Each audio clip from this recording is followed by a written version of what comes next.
Za ovaj tutorial potreban vam je MuteTorrent 3.0. Download link programa će se nalaziti ispod videa. Kada ste instalirali program, kliknite na MuteTorrent Remote. Kliknite Enable MuteTorrent Remote Access i napišite vaš username i password. Zatim kliknite Apply i zadajte si neko sigurnosno pitanje. Nakon što ste ga zadali, kliknite Submit.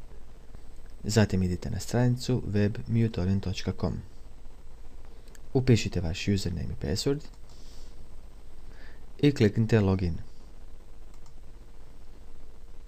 Evo, kao što vidite, sada možete upravljati vašim torrentom preko interneta, a da biste stavljali skinuti neki torrent, dovoljno ga je pronaći, kopirati link torrenta, prebaciti ga u ovu kućicu i kliknuti Add.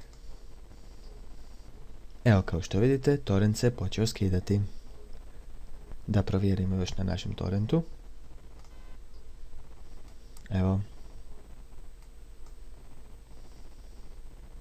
Dakle, zahvaljujući ovoj opciji, vi više ne morate biti za svojim kompjuterom kako bi stavili skidati torrente. Torrente možete skidati sa bilo kojeg kompjutera, pa čak i sa mobitela. A na isti način možete provjeriti da li su vaši torrenti skinuti.